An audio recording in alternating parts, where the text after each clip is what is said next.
अंगद जी महाराज का चरित्र आता है। अपनी पत्नी से बहुत प्रेम करते थे, पर ठाकुर जी के प्रति कोई भाव नहीं था। उनकी पत्नी अंगद जी से ब्याह करी तो ये शर्त रखी थी कि भाई आप जैसे चाहे जीवन जिए, पर मेरी भक्ति में आप विघ्न मत डालिएगा। अंगद जी बोले, देवी तुम मुझे इतनी प्रिय हो, तुम चाहे कथा सुनो, कीर्तन करो, सत्संग करो, जो तुम्हारा मन हो वो करो। अंगद जी की पत्नी ने कहा कि देखिए आप चाहे जो कीजिए, पर मेरी भक्ति में विघ्न मत डालिएगा। अंगद जी इतना प्रेम करते थे अपनी पत्नी से, बोले देवी तुम चाहे कथा सुनो, कीर्तन सुनो, तुम जो चाहो वो करो, हम तुमको कभी नहीं रोकेंगे, पर हमसे मत कहना कि तुम भी सुनो। तो पत्नी भी कभी पति से नहीं बोलती थी कि आप चलिए कथा में सत्संग कीजिए। वो अपना राजपाट संभालते थे। एक राजा के यहाँ पर मंत्री थे, सब अपना देखते थे, और पत्नी रोज कथा सुनना, कीर्तन में जाना सब करती थी। एकादशी का दिन तो एक महापुरुष थे, उन्होंने ऐसा नियम बनाया कि हर एकादशी को किसी वैष्णव के घर पर ही सत्संग होता था, और उसमें वैष्णवों की लाइन लग जाती थी कि अगला हमें कौन सी एकादशी मिलेगी। तो अंगद जी की पत्नी भी सोचती तो थी कि सबके यहाँ संत जन जाते हैं, कभी ऐसा अवसर मिले मेरे घर भी सत्संग हो, संत जन पधारें। तो अंगद जी की पत्नी को भी मन में हुआ कि मेरे घर भी संत महापुरुष पधारें, सत्संग हो, आनंद होगा। संतों से निवेदन किया तो संतों ने कहा ठीक है, तो अगले महीने की उस एकादशी पर हम आपके यहाँ आएंगे। वो तो इतनी प्रसन्न हो गई, अभी से लग गई तैयारियों में। अंगद जी सुबह चले जाते थे, शाम को आते थे लौट करके। वो एकादशी का दिन आया, खूब सारे संत पधारे, वैष्णव पधारे, कथा कीर्तन चल रहा है। घर का वातावरण किसी तीर्थ से कम नहीं लग रहा था। और अंगद जी की पत्नी इतनी भाव में आ गई, वो तो जब से संत आए तब से रो ही रही है। उसके नेत्र सजल हो रहे हैं, उसको लग रहा साक्षात ठाकुर जी मेरे यहाँ आ गए। तभी अंगद जी का आगमन होता है। अंगद जी ने आकर के देखा, उछल उछल करके वैष्णव कीर्तन में नृत्य कर रहे हैं, और महापुरुष बैठ करके बढ़िया कीर्तन सुना रहे हैं। खूब सारे संत महापुरुष सब बैठे हैं, कुछ प्रसादी सिद्ध कर रहे हैं, कुछ ठाकुर जी का श्रृंगार कर रहे हैं। वो सब चल रहा है क्रम, पूरा घर का रूपरेखा ही बदल गई। अंगद जी ने आकर के तुरंत वहां चिल्लाना शुरू कर दिया, और जाकर के महाराज 2-3 चीजें फेंक दी, क्रोध में भर गए। बोले तुमने अपना आश्रम समझ रखा है, तो मेरा घर है, ये क्या यहाँ पर ये ताम तंबूरा बजा रहे हो, उछल उछल के नाच रहे हो? अपने आश्रमों में कीजिए ये सब जाकर के, नदियों के किनारे इतने बड़े बड़े घाट बने, वहां कीजिए जाकर के। ये मेरा घर ही मिला था तुम सबको ये करने के लिए। धीरे धीरे वैष्णव क्षमा मांग करके वहां से जाने लगे। अंगद जी की पत्नी दूर खड़ी देख रही थी, बार बार जाके, ऐसे तो मत कीजिए, इस प्रकार का व्यवहार तो मत कीजिए। पत्नी शांत हो गई। वैष्णव का ये स्वभाव होता है, वो विवाद से बचेगा, विवाद में नहीं पड़ता। विवाद में बहुत रुचि होती कई लोगों की, पर वैष्णव का स्वरूप कैसा, कोई उससे विवाद भी करता है ना, वो अपनी हार मान करके, भैया तुमको जो उचित लगता हो वो करो, तुमको जीत चाहिए जीत लो, तुमको प्रॉपर्टी चाहिए ले जाओ, तुमको धन चाहिए ले जाओ, हमको अकेला छोड़ो। विवाद में पड़ता नहीं है। अंगद जी की पत्नी शांत हो गई। जब सब महापुरुष वहां से चले गए, सब कुछ शांत हो गया, एक रात्रि तक कोई वार्ता नहीं हुई। दूसरे दिन अंगद जी तो बिल्कुल सहज भाव में अपनी पत्नी के पास गए। देवी आज बाल भोग नहीं पवाया। पत्नी ने मुख ढक लिया, बाल भोग लेकर के आई, पधरा दिया। आज तक कभी मुख ढका देखा नहीं था उसका। पूरा दिन हो गया पूछते पूछते, पर वो शांत मौन हो चुकी थी। रात्रि में पूछने लगा, आप ये कैसा व्यवहार कर रही हो, ऐसा मुख क्यों ढक लिया तुमने?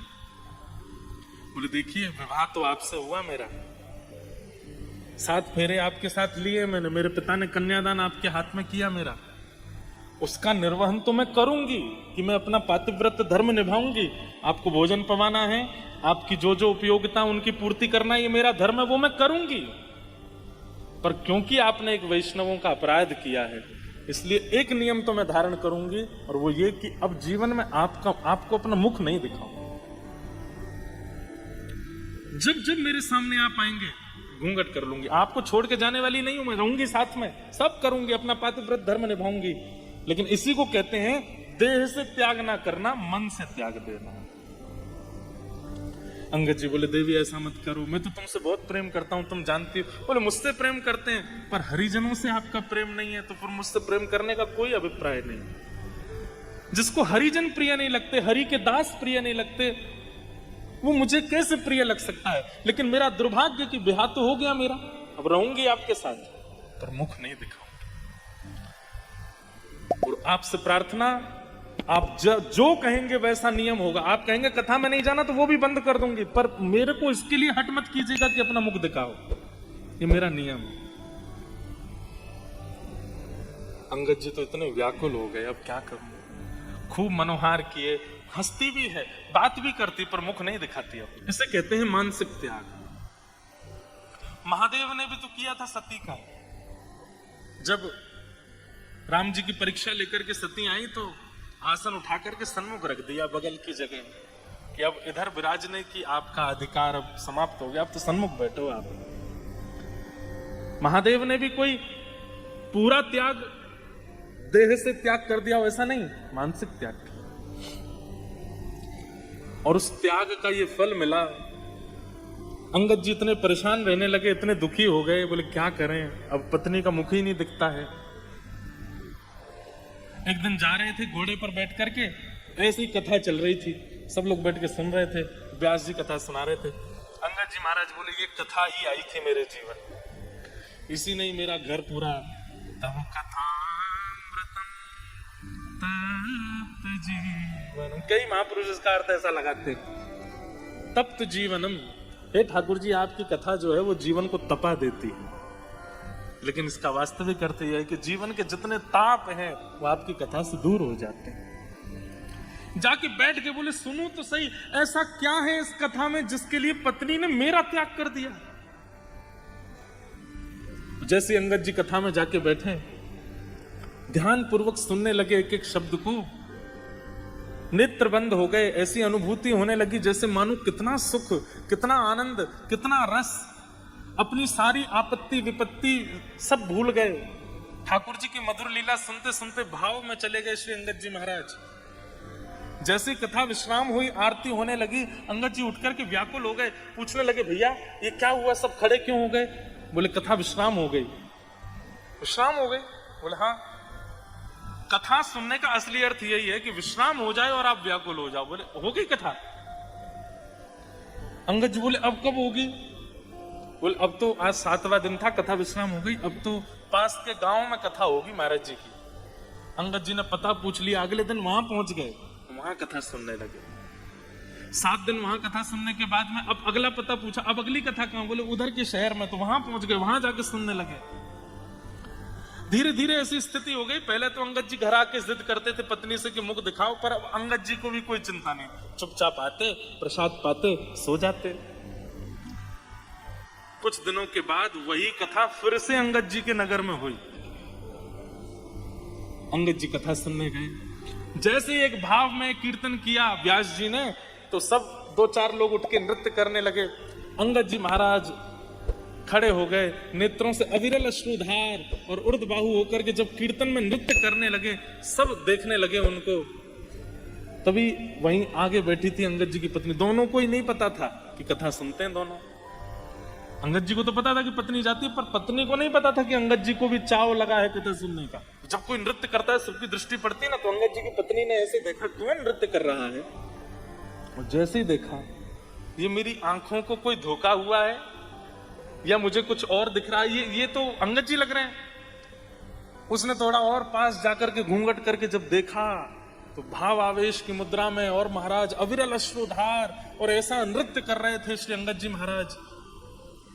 पत्नी समझ गई, ये एक दिन की कथा से नहीं हो सकता, और ये आडंबर भी नहीं हो सकता कि मुझे रिझाने के लिए कर रहे हो। समझ गए। तहकीकात की 2-4 लोगों से पूछा कि ये कौन है? बोले अरे ये तो बड़े अच्छे भक्त हैं, हर कथा में पहुंचते हैं। पत्नी बोली तभी मैं कहूं, रात्रि में आजकल बहुत विलंब से आते हैं, मैं भी पूछती नहीं थी, लेकिन ये कथा सुनने जाते हैं। आज अंगद जी की पत्नी घर पहुंची, पूरा घर सजाया, सुंदर दिए लगाए, बाहर चौका किया, उस पर रंगोली बनाई, बढ़िया सुंदर घर में सामग्री आदि सिद्ध करके सब तैयार किया। अंगद जी महाराज जैसे ही आए, पत्नी घूंघट ऊपर करके खड़ी थी द्वार पे, हाथ में आरती का थाल लेके। तो अंगद जी दूर से ही बोल पड़े, देवी तुमने आज घूंघट नहीं किया, मैंने नीचे नजर कर लिया, घूंघट कर लो मैं तब आऊं।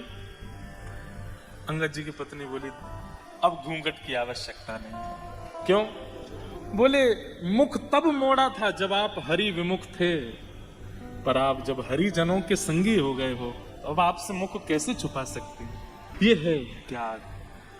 तजोरे मन हरि विमुख खो संग। और उसके बाद पता है क्या हुआ?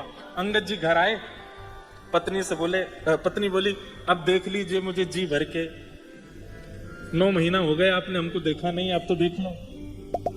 अंगद जी बोले, देवी अब मेरी देखने की इच्छा खत्म हो गई। अब तो श्याम सुंदर से नेत्र लड़ गए हैं। अब तो कथा ने ऐसा मुख मोड़ दिया है ठाकुर जी की ओर कि अब उनकी सुंदरता के आगे कोई सुंदर नहीं लगता। अब तो केवल उनको देखने का चाव है। अंगद जी की पत्नी तो भाव विह्वल हो गई कि बोले, मैंने तो ऐसी उम्मीद ही नहीं की थी कि मेरे पति कभी ऐसे हो जाएंगे।